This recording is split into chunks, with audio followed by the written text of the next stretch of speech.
So you guys, if you were here last year, you might remember Mackenzie from last year. She gave one of the absolute standout presentations about, again, you only would hear this at an accounting conference, about ASC 606 analysis of staking revenue. So this year, she's agreed to come back very, very kindly, and she's going to be talking about ASC 606 analysis of kind of in a more broad sense. So not just staking revenue, but more and other things around deferred revenue, accrual, all of those types of things. Mackenzie is, so for those of you that don't know Mackenzie, which I think everyone probably does because she's delightful, Mackenzie is a CPA and crypto accountant. She got her start leading crypto revenue accounting at Figment, a validator on over 60 proof-of-stake networks. Mackenzie recently struck out on her own and with business partner Courtney and has launched HashBasis, a crypto accounting firm. I'm, of course, thrilled to say that HashBasis is also a Bitwave partner and one of our 60-day bookkeeper assistant onboarding specialists. Welcome, Mackenzie. Come on up and drop some knowledge bombs.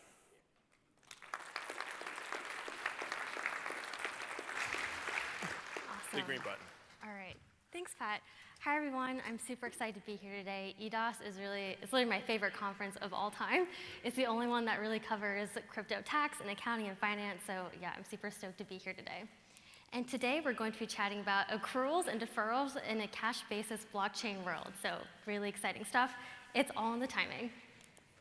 So first off, a little bit about myself. Again, I'm Mackenzie Patel. I'm a CPA. I'm also the founding partner at HashBasis. We are a crypto-native accounting firm. I started HashBasis a few months ago with my co-founder, Courtney, over there. And we help businesses and individuals get their crypto books in order. And we also do implementations of subledgers such as Bitwave. I have a background in revenue accounting at Honeywell and also Figment, where I also did crypto accounting. And I'm also the founder of the Phoenix Crypto Community. It's this virtual community that I started during COVID, actually, where I taught people the fundamentals of blockchain. And I'm also based in San Francisco. So here's a quick agenda for today. We're first going to cover the definition of accruals and deferrals, so really accounting 101, back to basics. And then the bulk of the presentation, we'll be talking about accrual and deferral on-chain case studies. So really looking at different examples related to accrued revenue, accrued expenses, deferred revenue, and deferred expenses, same thing as prepaid assets, just how they relate to different blockchain activities. And finally, we'll be bridging accrual and cash basis accounting, so I'll just be giving you some tips on how to implement and really close the gap between these two methodologies. So, okay, accounting 101, what are accruals and deferrals? So, okay, honestly, this is kind of a snooze fest. I know my audience here, you guys are all accounting professionals, so you very much know this already. So I thought something that'd be a little bit more exciting is looking at how does ChatGPT-4 explain accruals? And so I put in the prompt, okay, how to explain accruals to an audience, and this is what it told me to do. So I said, okay, first off, put up a timeline, and we'll be dealing with the revenue side of this first. So step one, let's say I'm a contractor and I'm providing some development services. So providing services. Let's say I'm finished providing my work, and so I'm then going to send an invoice to the client, so step two. And let's say a couple days later, the client actually pays me, and I receive payment either in cash or in crypto. So under the accrual basis of accounting, I'm going to recognize revenue at the point at which I send the invoice. So I've completed the work, I've satisfied my performance obligations, so I can go ahead and book that revenue. Now contrast that to the cash basis method of accounting, where I can only recognize my revenue when I actually receive the payment. So the customer actually pays me in cash or in crypto. Now, it's very similar on the expense side. So again, I'm a developer, I'm incurring expenses, let's say server costs. So under the accrual basis of accounting, I'm going to recognize my expenses as I'm actually incurring them. So go ahead and debit my expense and credit some kind of payable. And again, contrast that with the cash basis method, where I'm actually only going to record my expense when I actually paid it. So the cash or the crypto leaves my account. So, okay, now that we have that baseline established, let's get into the fun part, which is some on-chain examples or case studies of different accruals and deferrals. And the first one we're going to cover is accrued revenue on the Cosmos and Avalanche blockchains, and I'm super excited for these. The first one that we're going to cover is Cosmos-SDK networks. So the SDK is just a software development kit, and it basically represents a template for building blockchains. And so there's a Cosmos family of different blockchains that all have the same parameters. So Cosmos, it's a layer 1 proof-of-stake blockchain, so it has that validator and that delegator dynamic. And so as a delegator, for example, you're earning rewards, and validators also earn rewards and commissions. But these rewards are actually accruing within the protocol. You can think of them as being baked into the protocol. The rewards are not actually liquid in your wallet yet. And so as a user, let's say as a delegator, you actually have to submit an on-chain claim transaction, so essentially triggering that claim function, at which point you will then realize liquidity on your rewards. They'll be freely transferable. You can do whatever you want with them. And so just to show you an example, this is actually a snapshot from my Kepler wallet, and Kepler is just the wallet that most Cosmos blockchains plug into. So in this example, I have 0.653 in pending staking rewards. Pending is just the same as accrued rewards, same as earned rewards. So I've actually earned this revenue. It's just not actually liquid in my wallet yet. I have to go ahead and press that claim button. But I think it's easier to understand this by looking at some screenshots. And so this is actually my Osmosis account, and this is the MintScan Block Explorer. And so the screenshot on the left here, this is what my account balance looks like before I do any claiming. And so you see here, there is a tiny amount of staking rewards, because I'm not really delegating that much, of 0.043 Osmo. And so I've earned these. Again, I've done my duty as a delegator, and I've lent my state weight to the validator. So I have earned these rewards, but they're not liquid yet. If they were, they would be up in this available bucket. Available just means the same thing as liquid. Now let's say I head over to my Kepler wallet, and I actually go ahead and claim. So I press that button right there. When I actually claim, this is what my account looks like. So the staking rewards actually reset, and they essentially go back to 0, and then they just start ticking back up as the blocks go by. But the amount that I claimed is actually added back to my available or my liquid balance. So just a really fascinating dynamic there. And so looking at it from the journal entry perspective, so I'm going to debit or increase my unclaimed rewards account. And you could think about that as like a tokens receivable or some other kind of accounts receivable. Because again, as these rewards are accruing and I'm earning them, they're not actually in my wallet yet. You can think of them as being nebulously just baked into the protocol. But at the same time, again, I've earned it. I'm going to go ahead and credit my staking revenue. Now, when I actually claim these rewards, it's just a balance sheet reclass. I'm going to debit my digital assets account, representing my liquid assets, and then credit out unclaimed rewards for the portion that I ended up claiming. And so just some interesting considerations that come along with this. So again, unclaimed revenue is kind of like a trade receivable. So a question that I thought of was, well, should CECL be applied? So credit losses, should I be booking allowance against this receivable? And because it is a receivable, should there be an embedded derivative within there? You have a host contract, there's an underlying, which is the price of crypto, a notional amount, which is the amount that I'm claiming. And then also, should the receivable be impaired? I think that's a really interesting question there, because I've heard, should unclaimed rewards be part of digital assets, like a sub-account? And if so, should they be subject to impairment under the current guidance, of course? So similarly, I wanted to cover staking revenue on Avalanche, and I'm so excited for this one because I didn't get how Avalanche worked for basically over a year until one day it clicked, and so I want to share with you all what I learned from this. And so Avalanche is just another layer 1 proof-of-stake blockchain. So again, it's got delegators and validators.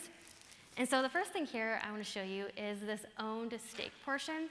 And so it's basically the self-bond that the validator has to post in order to get their validator up and running. On Avalanche, it's a minimum of 2,000 AVAX that has to be staked. If you'll notice, the total amount that is staked is slightly higher, and that's just due to external delegations.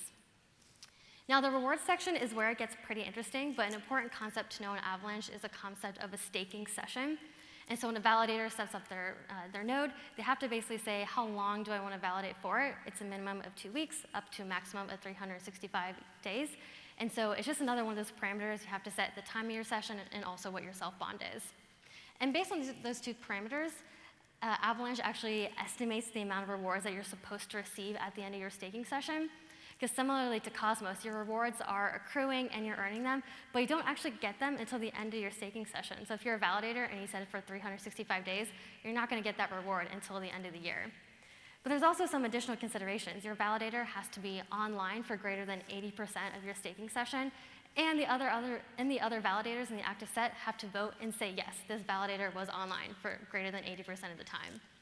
So while this block explorer tells you what your reward is, you actually don't have this, so it's a little bit misleading, which is where my confusion was lying. But just to show you just some more examples here.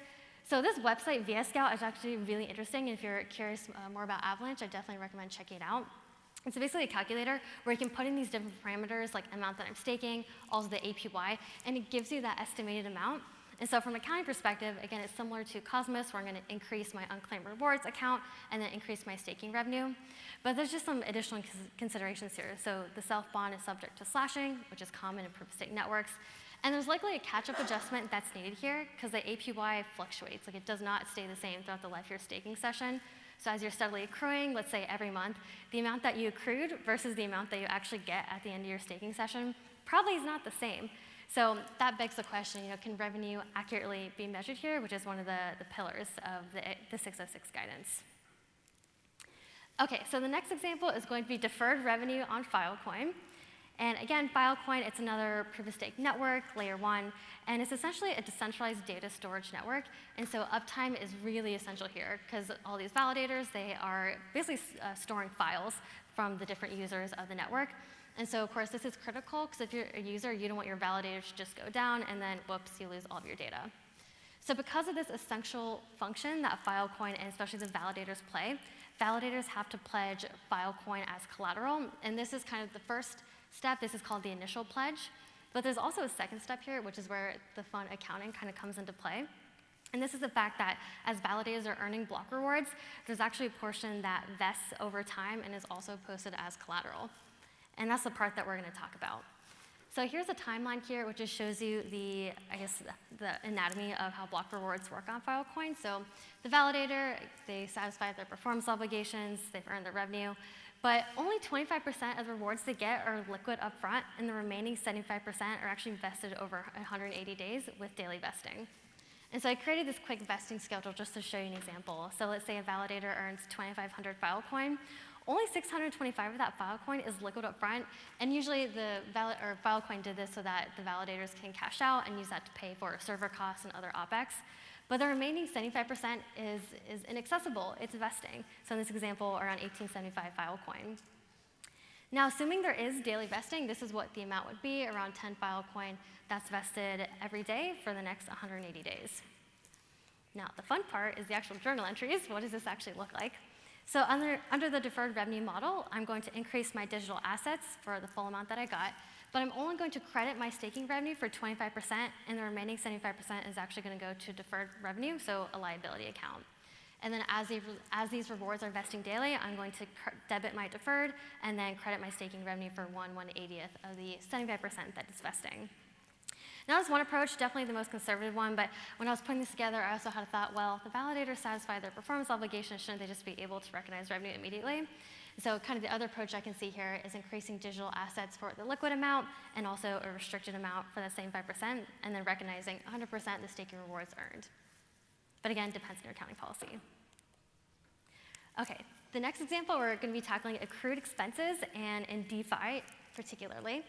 And we're going to be looking at accrued interest expense on Aave. Aave is a decentralized lending and borrowing protocol on Ethereum. And fun fact, Aave actually means ghost in Finnish, hence the emoji here. But I thought it'd be easiest to take a look at the token flows, because that'll really inform the accounting behind it. So again, this is from the perspective, I'm a borrower on Aave. Step 1, I have to deposit collateral into the protocol. At that point, I can then take out a loan in whatever tokens that Aave supports. And then throughout the life of this loan, interest is steadily accruing on this principal balance. And then let's say at the end, I'm done with my tokens, I'm going to repay my principal and my interest. So I always think it's easiest just to look at Etherscan and see what are the tokens actually doing. So in this first case, I triggered the supply function. And so I'm posting USDC as collateral. As you can see, it's going from my account into Aave. And then just because of the way that Aave works, it's also minting an A token to represent my collateral back to my account. Now, step 1 is done, so now I can go ahead and borrow my tokens. And so in this case, I'm borrowing 0.01 wrapped staked ETH. And so you can see Aave, it's sending the tokens from a protocol to my wallet. And I'm getting another A token to represent the tokens that I borrowed. And now I'm going to repay my principal. And keep in mind, I'm just repaying the 0.01 that I borrowed. Interest doesn't come to play quite yet. But you can see tokens are going from my wallet over to Aave, and a portion of those A tokens are actually getting burned. Now, after I do this, and I've repaid 0.01, when I log back into Aave, it still shows that I owe a tiny amount, this 0.00068 wrapped staked ETH, and that's actually the interest that's been accruing this whole time. So I repay my principal, but Aave's like, hey, you still owe me more, and so that's the amount that needs to be accrued for. And again, more journal entries. This is what it would look like. We have entries for depositing collateral, receiving the loan. This is where the accrued interest expense comes into play. And you can do this just by logging into your Aave dashboard and looking at what's the balance at the beginning of the month versus the end of the month, and your loaned balance probably will have increased, and that differential is just due to your interest expense. Now, when I actually pay everything back, I'm going to clear out my payables, credit out digital assets for the amount paid, and then there'll be some gain or loss involved as well. Okay. So the last example is deferred expenses, aka prepaid assets, and specifically prepaid insurance on the Unslash protocol. And so Unslash is actually really cool. I love doing the research for this because it's an on-chain insurance protocol on Ethereum. So you can basically get insurance for DeFi, for stable coins, like if they depeg, for example, and also slashing events, and we'll be dialing more into the slashing. And just as a reminder, slashing is basically punishment for validators for doing undesirable behavior, such as downtime, so the validator's offline, or any double signing, which is a big no-no in proof-of-stake protocols. But through Unslash, you can actually get insurance for that. So just to show you kind of what that looks like, and as I was going through this, it really just reminded me of buying insurance, like how that works in the fiat world is actually very similar, just on-chain and on Ethereum. And so the first thing that you have to do is first specify what's your desired coverage, and the whole protocol is just denominated in ETH. So in this example, let's say the user wants 1 ETH of coverage. And so in order to get this coverage, you have to pay the insurance premium. And in this case, if you see here, they denominate it in terms of this annual payment rate. And so it's the amount of coverage times this rate that equals the premium that you then have to pay. So once you do that, in exchange, you get this PTKN token. And a PTKN token is super cool. It's basically proof of insurance. And so let's say you need to submit a claim for whatever reason. Unslash will look in your wallet and say, OK, does this user have this PTKN token? And if so, then yes, they're eligible to file their claim and potentially receive a payout. So again, we're going to look more at the token flows. This is a specific example we'll get into. So let's say I got coverage for 1.356 ETH, and I paid this annual premium rate. Now, keep that 1.35 in your mind. Again, we're going to be looking at Etherscan just to see what the token flows actually look like here. And so I first want to touch on this amount here. So this is the actual amount of ETH that left my wallet, and this represents the payment of my premium, which again is the amount of coverage I want multiplied by that annual rate, and that's that 0.003 that then left my wallet. But at the same time, I get this PTKN token for the exact amount of my coverage, so that 1.3 ETH. And so it's minted, it's in my wallet. And so now Unslash knows, OK, this user has coverage through our protocol. And so here's what the entries would look like. And so let's say we're assuming an intent that the user wants to hold their insurance or their coverage for a year. So in this case, I'm going to create my prepaid asset at the fair market value of the ETH deposited, and then credit out digital assets with some gain loss in between. And then very similar to how fiat prepays and fiat insurance works, every month I'm going to debit my insurance expense for crypto, assume what's 1/12 of the total amount that I paid, and then credit out my prepaid asset. OK, so those are some examples of just how accruals and deferrals work on chain. But I also want to give you some tips on how to actually implement accrual accounting when the blockchains are just all cash basis. The first tip that I recommend is really having a robust token AR process. And so this really applies if you're a company and you're issuing invoices and the customers are paying in tokens. It's just really important to track that process because it can get very confusing. And so I recommend, like, if you're using a subledger, if they have an invoice or bill payment feature like Bitwave does, really utilizing that or other third-party token invoicing platforms, or even just having a spreadsheet that tracks, like, who did I invoice at what amount and when are they actually paying me? Are they paying me in fiat and crypto, and then tracking that. The next step, this is kind of broad, but I really highly recommend understanding your token flows, how are they actually working on chain, and then linking those back to your accounting policies. Because if you don't understand how the token flows work on your on-chain activity, you're not really going to get your accounting right. And then kind of along with that is detailed contract analysis. And so the example that I have here is, let's say you're a company, you have a contract with a customer, and they're paying you a large amount of money up front, but there's several different milestones that are part of this contract. When they actually pay you in tokens and that payment hits your subledger, you don't want to put that all to revenue right away. You want to make sure that hits deferred first, and then you can have an off-chain schedule that then amortizes that deferral. And just to show you some more in-depth examples, so here's this invoice bill payment feature that I was talking about in Bitwave.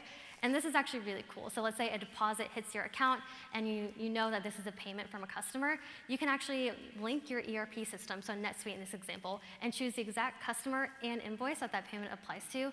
And then this will then reconcile or sync back into your ledger from your subledger. So love that feature, Bitwave. And then also I have a sample unclaimed reward schedule down here. And so this gets back to the accrued revenue on Cosmos and Avalanche and any other chains where there's that claimed and accrued dynamic. And so I really recommend keeping this. Right now I've just seen it either on invoices or just something in Excel. But I think it's really important to break down for all the assets where you have this accrued and claimed dynamic, being able to track at any given time how much of my tokens are still unclaimed yet and what does that translate to in USD. Because that highlights your risk. Let's say a Terra Luna happens, and then you know exactly how much of your tokens were still left in the protocol to be claimed. Okay, so with that, thank you so much. And if you have any questions, feel free to reach out to me afterwards, or there's my email. And also, had to shout out ChatGPT in this. Number 4 is really good. Thank you.